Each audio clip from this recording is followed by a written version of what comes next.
KPBS On Demand is supported by Splatero, helping homeowners pay for home improvements by offering streamlined access to your home's equity with no additional monthly payments or new debt. Splatero provides a lump sum payment in exchange for a share of your home's future value. Pre-qualification available at splatero.com.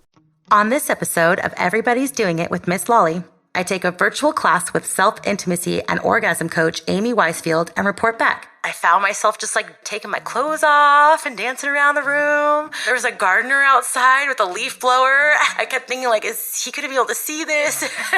Join us for the fun. KPBS On Demand is supported by Splatero, helping homeowners pay off debt by offering streamlined access to your home's equity with no additional monthly payments or new debt. Splatero provides a lump sum payment in exchange for a share of your home's future value. Pre-qualification is available at splatero.com. This podcast is about sex. There will be language not suitable for all ears, so be advised.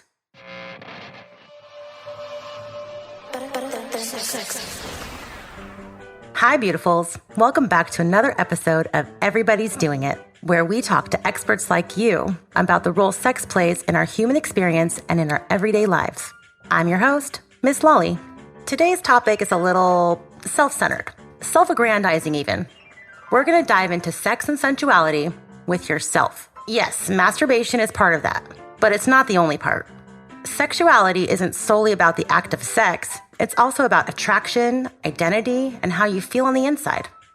In my conversations with people about how sensuality and sexuality influences how you see yourself, I noticed the word confidence coming up a lot. So I got curious and started asking people about what part sex plays in their overall confidence and how confidence impacts how they function in the world in general. What is your name and what do you do? My name is Andrew Verdugo. I am a hired gun bass player and I'm a bartender. How do you think confidence affects what you do and how you do your job? I think it's pretty important. You can't just walk in and feel sorry for yourself and do anything in life, really. You kind of have to be good at pretending or actually having confidence. It's kind of paramount in those two examples of a job, particularly, I think. How do you think having confidence in the bedroom plays in other areas of your life? I think it's separate from your job. You can have confidence in the bedroom, just having experience and knowing what you're good at and whatnot, and being, familiar with your partner and whatnot. It can translate over also. It can make you have a good day afterward. Let's just say you wake up and have amazing morning sex. Your partner's happy, you're happy. Then you go about your day and you just have confidence all day long about it. Certain circumstances, they're separate. I think people separate their sex lives versus their real work lives. So it's kind of a case-by-case basis. Do you think if you're confident in your sexuality and your sex life that it carries over into just your general confidence? At least in my case. If everything's going all right with that, then yes. I'm a happy person throughout every other aspect of my life, yes. I'm Molly. I'm a bartender server. How do you feel that confidence plays in your job? I think it's very important. I need to know what I'm doing to be able to make recommendations for my guests, to give them the confidence that I'm giving them good quality service, good quality products. How do you feel that confidence in the bedroom plays in confidence in other areas of your life? I mean, I think having confidence overall impacts life in general. So if you have confidence in the bedroom, you're going to have confidence elsewhere. I feel like having confidence in the bedroom takes a lot because there's a lot these days that, shames people and makes you self-conscious, and it's easy to get kind of trapped in that cycle in the mind of I'm not good enough, or focusing on the imperfections. So having that confident mindset can empower you as a person, which can easily impact other areas of your life. Do you think when you're having a really confident day where you're I'm feeling good about myself, I feel sexy, I feel good, that you do your job differently? I don't know. I feel like confidence just permeates your life. Maybe it doesn't matter where you are, what you're doing. If you feel confident, it's going to show regardless of whether you're working, having sex, hanging out with friends. It'll impact all of your life. Yeah. My name is Terry Hoskins. I am a community relations officer for the Mid-City Division, San Diego Police Department, San Diego, California. How do you feel that self-confidence impacts how you do your job as a police officer? I believe it directly impacts it in a positive manner. Personally, I feel confident in who I am, what I do, my knowledge of the job. All of that together provides positive confidence in how I look at and actually try to conduct my job. How do you feel that confidence in your own personal sexual experiences and sexuality and in the bedroom in general affects your overall confidence in life? I'm very confident in who I am, not just character-wise, but sexually. I'm very confident in what I like, what I want, and that does bring me positivity, which gives me confidence in who I am and what I do, and being respectful and appreciation of everyone's own sexual orientation helps with the understanding of all this, and it definitely provides me with confidence in who I am. What's your name and what do you do for a living? My name is Ryan. I'm a bartender in San Diego. How do you feel that confidence impacts what you do for a living and how you do your job? Ooh, confidence definitely is a big thing because no matter what you do, no matter what job you do, bartending, truck driving, CEO of a company, if you have confidence, the people around you feel more comfortable working with you. So how do you feel being confident in the bedroom plays in your confidence outside of the bedroom? Oh, I think 100% it definitely does. It has to, right? Because if you have a nice time in the bedroom, it kind of like you come out of that like feeling like energized, go to your job or you hang out with your friends and you're like, you have a little more like life to you. You go back out there in the world and like kind of like almost like spread joy in a way. You're a little more happy, you know. My personal experience, having a good night, even a fun night, or even if it's kind of weird, it's still fun. You go back out there in life and you're just like, I'm always a little more happier. After many of these short conversations about sexiness and confidence, one name kept flashing in my head. Betsy McCue. Betsy has a thriving boudoir photography business, and she has taken the idea of feeling sexy to the next level. Stick around and find out how. You're listening to Everybody's Doing It with Miss Lully. KPBS On Demand is supported by Splatero, helping homeowners pay off debt by offering streamlined access to your home's equity with no additional monthly payments or new debt. Splatero provides a lump sum of payment in exchange for a share of your home's future value. Pre-qualification is available at splatero.com. At one time or another, we've all heard someone say, confidence is sexy. But what exactly does confidence look like on you? Betsy McCue can show you. I first met Betsy 10 years ago at a favorite spot for drinks and conversation, and I've been following her journey ever since. Betsy has made a career out of her passion for photography for the last 17 years. She credits her camera with pulling her out of the darkness after the shocking loss of her husband and business partner in 2016. Betsy spent a year traveling the world with her camera, exploring, soul-searching, and ultimately finding within herself a new voice for her art. She returned to San Diego to rebuild a new version of her business and life when she unexpectedly fell in love again. She let love and art move her to Kalamazoo with her now husband, where she supports and encourages women of the Midwest to fall in love with themselves. My name is Betsy McCue Gibson. I'm located in Kalamazoo, Michigan. So first things first, what is your job? What do you do? I've been a photographer for 17 years. My photography studio name is Betsy McCue Pictures. I do boudoir photography nowadays, and I've been doing that the last 4 years, going on 5. The specific boudoir vein of my business, we call it Grit and Grace. We take empowering photos for women that are really focused on their entire being and pulling that inner beauty outward so that they can see what everybody else gets to witness in this world and we forget about ourselves, and send them through a transformative process. I get a lot of clients who are seeking that kind of grounding themselves or reconnecting with themselves based on various things that have gone on in their life or just life. It just kind of, those can be things that just kind of get chipped away at. Wanting more confidence or finding that more self-assuredness is definitely one of the top reasons that I see people come to me. It's also one of the things that gets in the way of people doing this because they think that they need to have the confidence to do it, but the confidence actually comes from the process. Can you describe the process of it? What we do here is a little different. I have a whole journey that I send my clients through from the time that they book up until the shoot and beyond. It's really kind of a self-discovery journey, really helping people get in touch with their why so that they can deeply connect with what they can make out of this. That we're worthy of spending time on ourselves, right? We're worthy of investing in ourselves. We spend so much time, I think, especially as women in our culture, focusing on everybody else's needs and not really focusing on our own ever. And we just can't, work from an empty cup. We have like a whole process that we send our clients through during their journey before their session, because we want them to be logistically, mentally, and emotionally prepared for their session. And some of these pictures are very intimate. I've seen boudoir pictures and what I've seen from you is less posing, wearing, sexy underwear, and more exposing a very intimate moment with either themselves or with themselves and the person looking at the picture. There's something that you're doing differently to get your clients to be able to do that with you. So I actually have been formally trained. I've been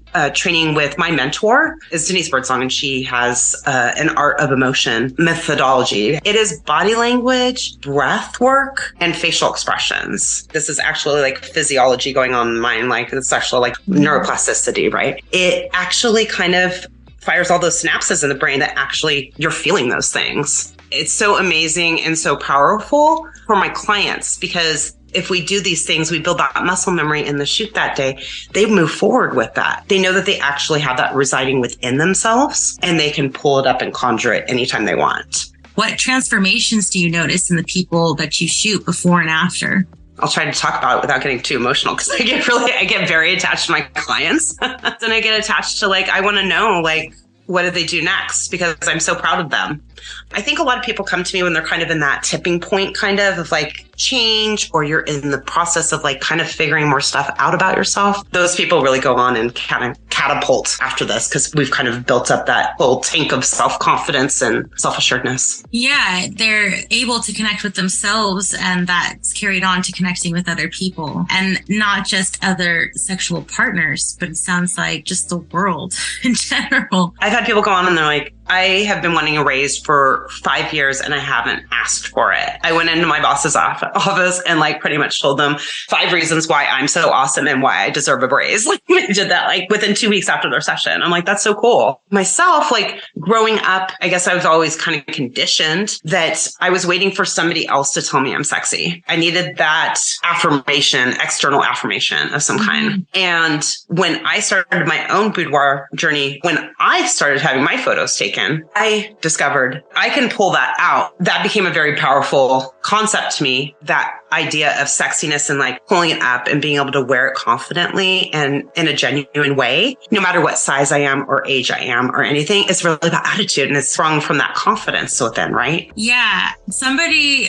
pointed out to me many years ago that there's a whole industry that makes money off of you not having confidence in yourself, and in you thinking that your appeal, your power, your sexuality, that is all tied to the way that your physical body looks and how other people perceive your body. I was challenged to ask myself every time I thought something bad about the way that I look, who's making money off of that thought? Whatever I was thinking about myself, there's always an industry there that is going to reinforce that negative thought of yourself, because it's an industry. And I love the idea that you are creating a space to counteract that. This online community you've created, it's beautiful. You can see people actively battling the story that's told to them by the outside world and by society, and doing it for each other. The group on Facebook is the Grit and Grace Collective. I really wanted to create a place where people felt like they could share.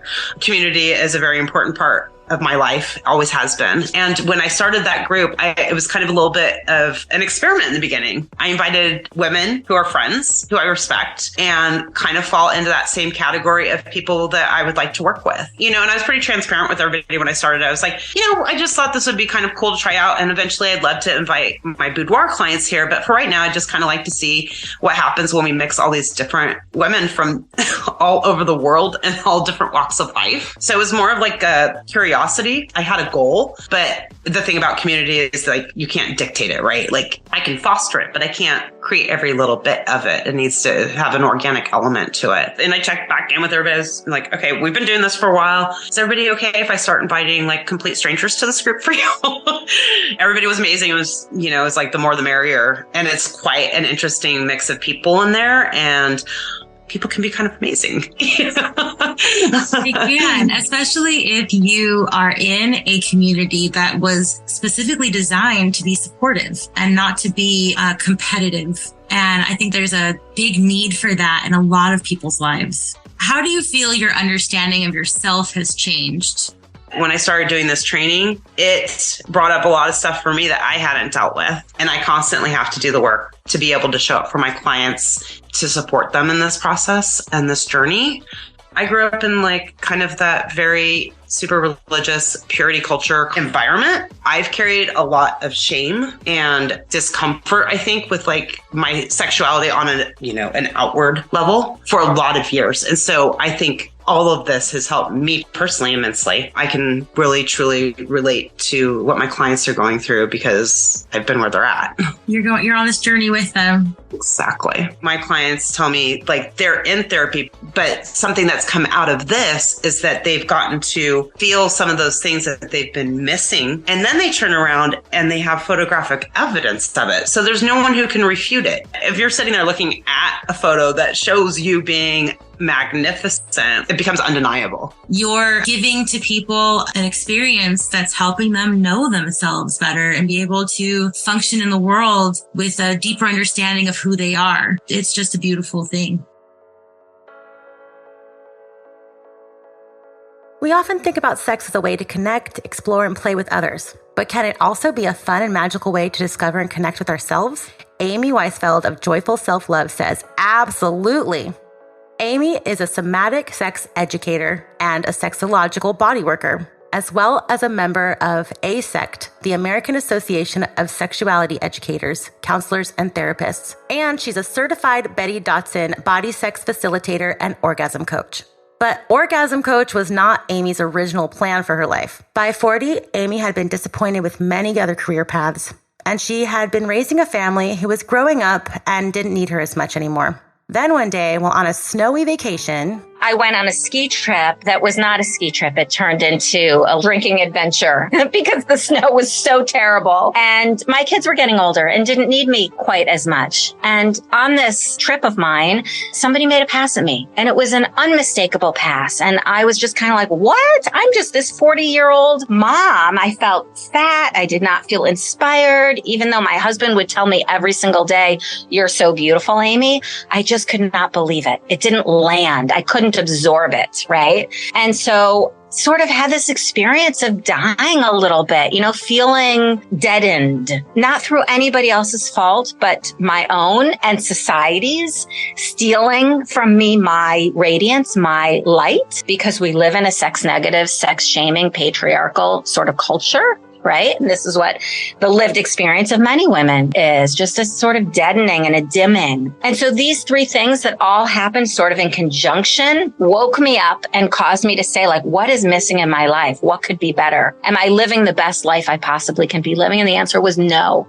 And I had no idea what was missing. Something propelled me to take a body sex workshop in New York City with Betty Dodson in 2015. And the whole time I was like, what am I doing? I'm just this 40-year-old woman. I'm getting on an airplane. I'm going to New York. I'm exploring my sexuality. What? And yet there was just some little internal seed of knowing that said, you need to do this for yourself. And I went to this Betty Dodson workshop and I came away from that. I literally wanted to shake every woman I saw on the streets and be like, are you alive? Do you know what's possible? Are you living your best, most orgasmic life? And that's how I ended up in this field. This crazy field of somatic sex education and sexological bodywork and being a masturbation and orgasm coach. I find it interesting that as a 40-year-old woman, it sounds crazy to explore your sexuality. It's only reserved for teens and 20s. And past that, you should just put it on a shelf someplace and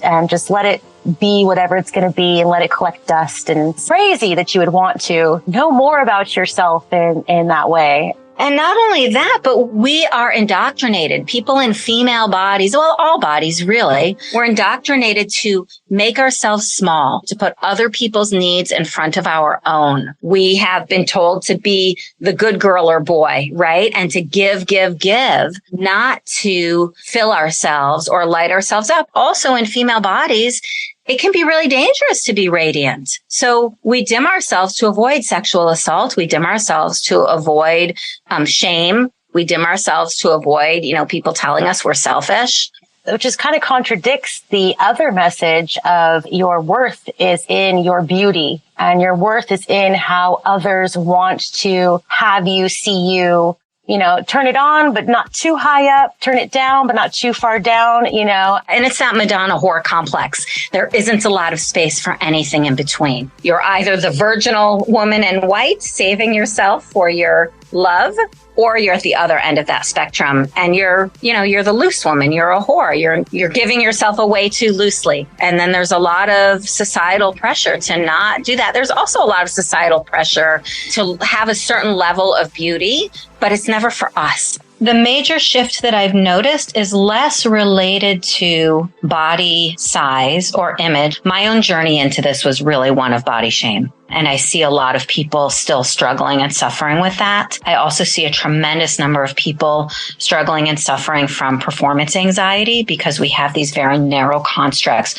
of what it is to be a man or what it is to be a woman, right? And we're just now starting to expand whatever that means to be a woman or a man to like all of the sort of rainbow of gender spectrum and sexuality that falls between what used to be two very binary positions. I also see sexuality being an important part of our healing and holing in life, particularly for female bodies. But unfortunately, I don't see a lot of shifting around body size. There's still a tremendous amount of fat phobia.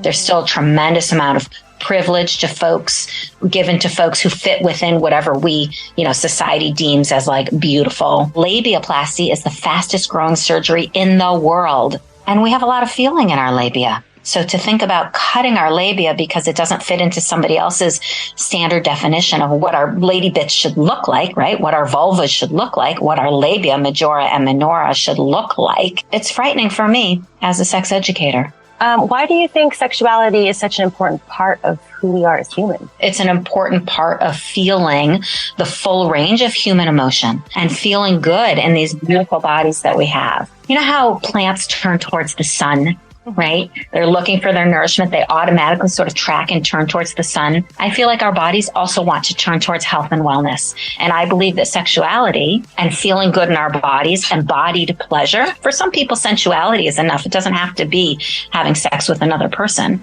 But this whole concept of sensuality and sexuality, for me, is foundational to feeling whole as a human being. Yeah, I think the main focus for me is usually just the word play. As being an adult who likes to play. We have so many things in our lives that weigh us down, that we have to do, the long to-do lists, and life can seem kind of like a grind. But then you get this playtime, whether it's with yourself or with somebody else or multiple people.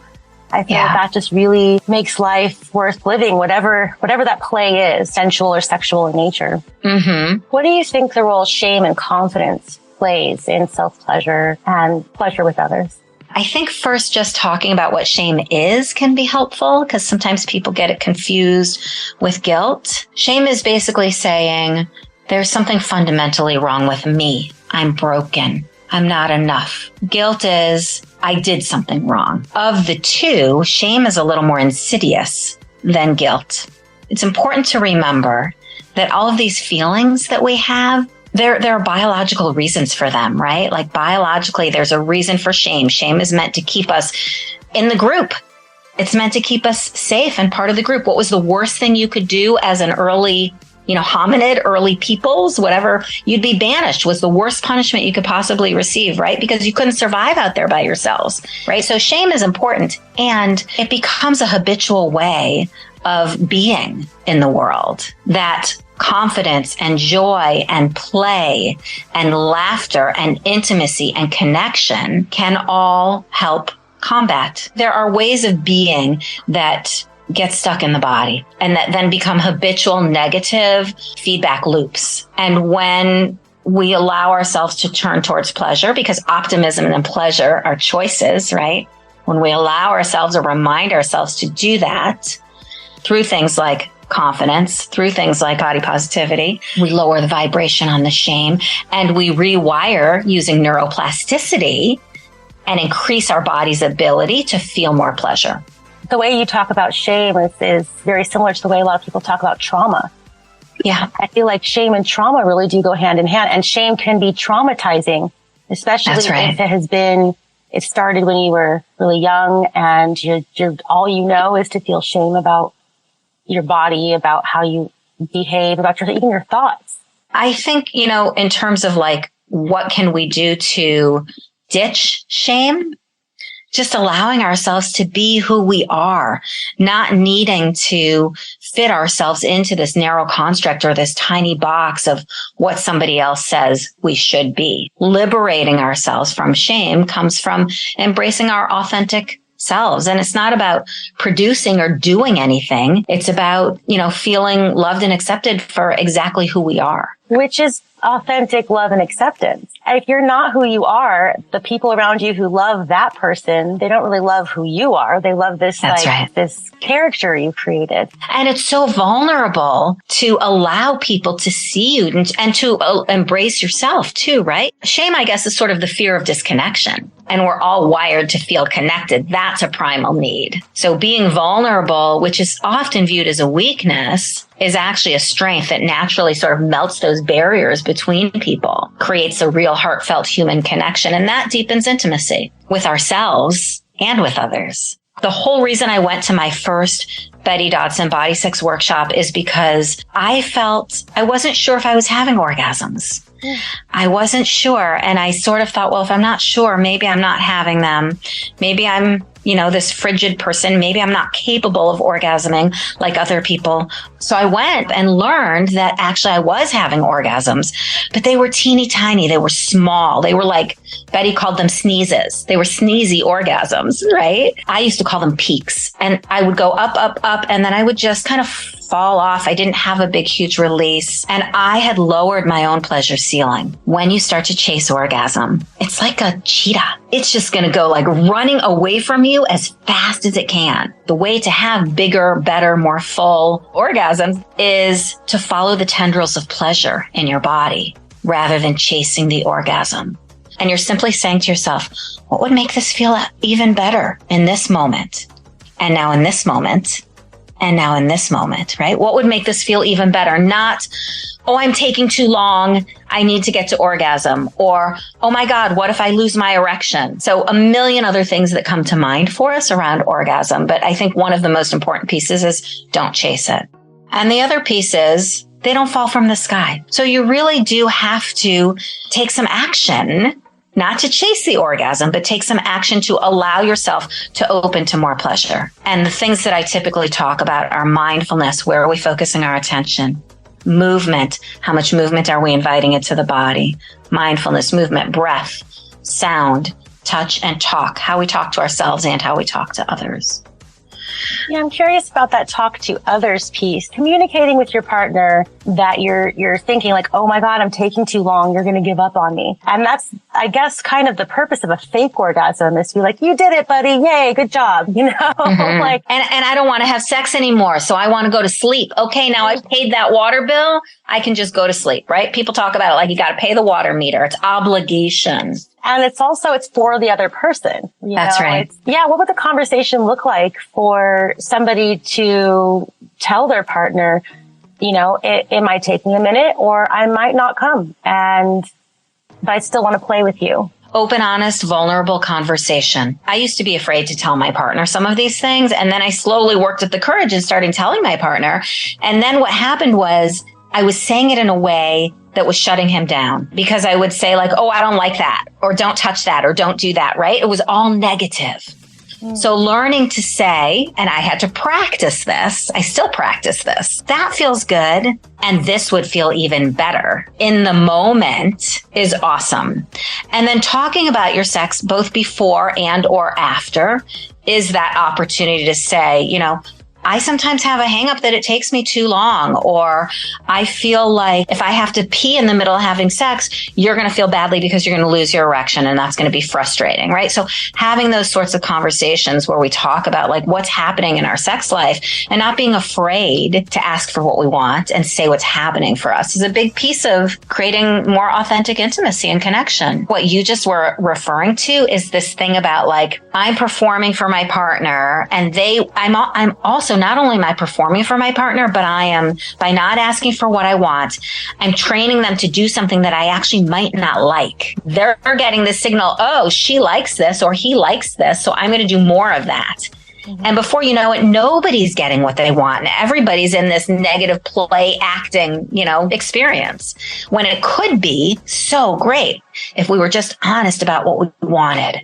Why do you think it's so hard to tell people what you actually want in the bedroom? There's a huge list of why don't we ask for what we want. There's guilt, there's shame, there's trauma, there's religious conditioning, family conditioning, indoctrination. Sometimes there's pain. We don't have any practice. Nobody has modeled this for us. I'm afraid. If I ask for it and I don't get it, what does that mean? What's the meaning? What are the stories I make up about that? What does that say about me? And then the things that we do instead. We hide. We become passive aggressive. We pretend we don't want it. We substitute with alcohol, drugs, food, other people, right? You name it. That's sort of all the kind of shadowy behavior that are adaptive survival mechanisms that we use that keep us safe and that help us in the world. But when it comes to sex, they become ways of hiding. They lend themselves to inauthentic connection that just doesn't feel juicy or fulfilling or nourishing for most of us. Plays out in people's lives in so many ways. It does, and it's related to so much more than our sex lives.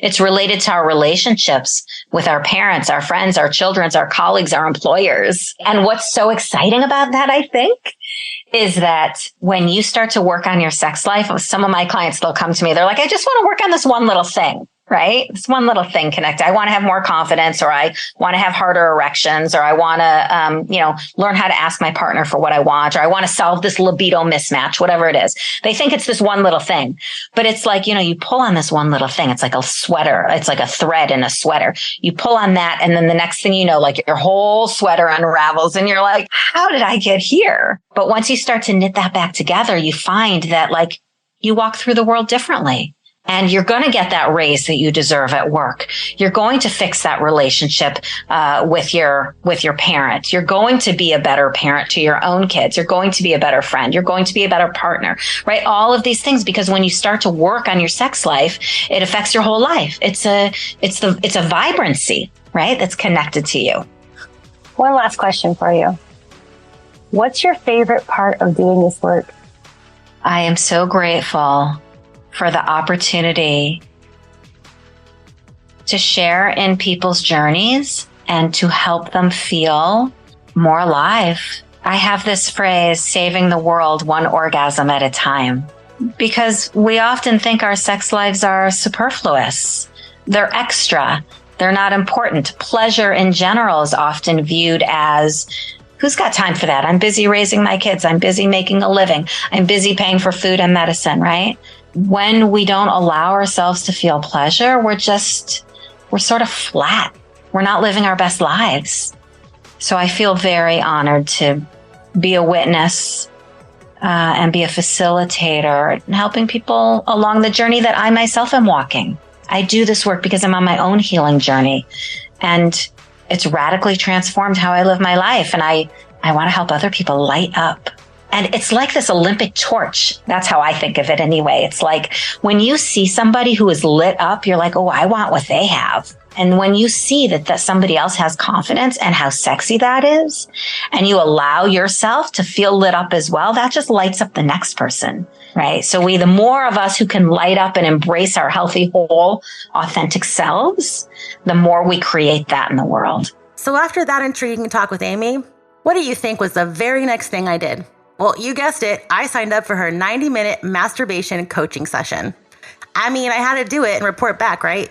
I'm just going to tell you. Can I just look at you and tell you what happened? Is that okay? Sure. That's my producer, Parker Edison.